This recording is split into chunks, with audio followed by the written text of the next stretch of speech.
नमस्कार श्रोताओं, मैं पापिया भट्टाचार्य संपादकीय सलाहकार सदीनामा लेकर हाजिर हो गई हूँ 15 अप्रैल 2021 का संपादकीय, जिसका शीर्षक है हर हाल में अमेरिका छोड़ देगा अफगानिस्तान, लेकिन सऊदी का क्या। इसे लिखा है हमारे संपादक जितेंद्र जितांशु ने। दोस्तों, अमेरिकी राष्ट्रपति जो बाइडेन ने मंगलवार को कहा कि उन्होंने इस साल 11 सितंबर तक सभी अमेरिकी सैनिकों को युद्धग्रस्त अफगानिस्तान से वापस बुला लेने की योजना बनाई है।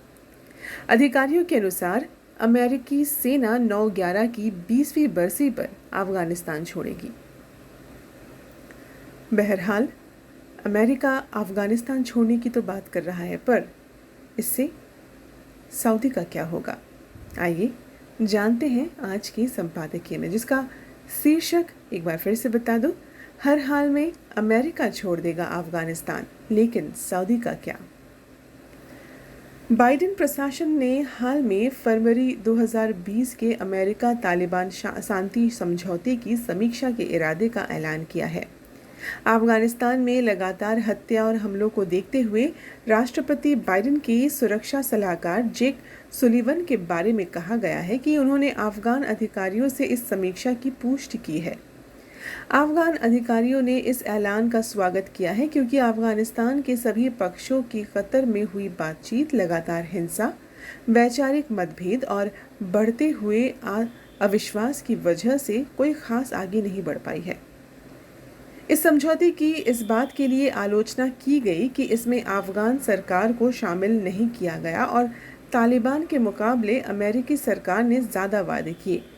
कहा जाता है कि 2020 के अमेरिकी राष्ट्रपति चुनाव में मतदाताओं के बीच अपनी अपील बढ़ाने के लिए ट्रंप प्रशासन ने इस समझौते को आगे बढ़ाया।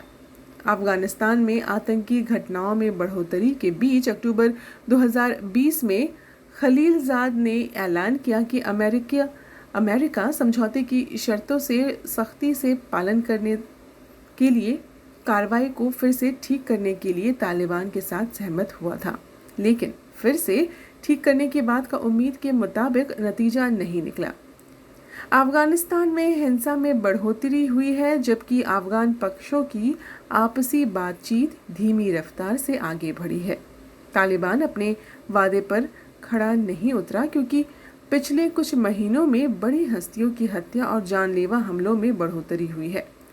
कोई आधिकारिक युद्ध विराम नहीं हुआ है और फरवरी 2020 समझौते पर दस्तखत के एक महीने के भीतर अफगान सुरक्षा बलों और आम नागरिकों पर हमले शुरू हो गए। ISIS खोरासन ने भी आम नागरिकों को निशाना बनाकर हमले जारी रखने और उसने अफगानिस्तान के कई पूर्वी प्रांतों में अपनी मौजूदगी बढ़ाई है। इन हमलों और अमेरिकी सैनिकों की पूरी तरह वापसी को लेकर अफगानिस्तान के लोगों के बीच बेचैनी बढ़ गई है। बाइडेन की चुनावी जीत के समय से सऊदी अरब के क्राउन प्रिंस विपक्षीय संबंधों के भविष्य को लेकर चिंतित है और हताश होकर छोटी छोटी दया देखकर खुद को स्थापित करने की कोशिश कर रहे हैं। बाइडेन मोहम्मद बिन सलाम या MBS, जैसा कि उन्हें विदेश नीति के समुदाय में कहा जाता है, कि आलोचक रहे हैं और उन्होंने सऊदी साम्राज्य को खारिज किया था। बाइडेन ने कहा था कि वो सऊदी राजघराने को मानवाधिकार उल्लंघन के मामलों में आरोपों से मुक्त नहीं होने देंगे और वो हथियार बेचना बंद करेंगे जो सऊदी अरब यमन में गिराता है। बाइडेन ने ये भी ऐलान किया है कि वो सऊदी अरब के दुश्मन ईरान के साथ परमाणु समझौता फिर से करेंगे।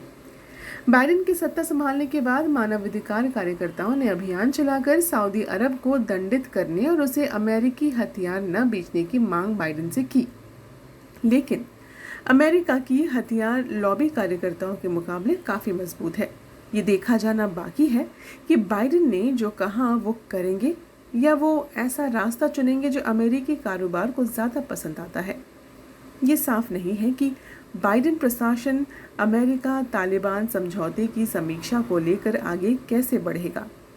राष्ट्रपति बाइडेन को ये जिम्मा मिला है कि वो अफगानिस्तान से अपने सैनिकों को वापस ले, लेकिन साथ में उन्हें तालिबान को जवाबदेह भी बनाना होगा और अफगान सरकार और वहाँ की आम जनता को मुश्किल में अकेले नहीं छोड़ना है।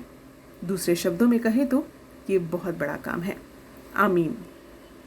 तो ये था दोस्तों 15 अप्रैल 2021 का संपादकीय, जिसका शीर्षक है हर हाल में अमेरिका छोड़ देगा अफगानिस्तान, लेकिन सऊदी का क्या।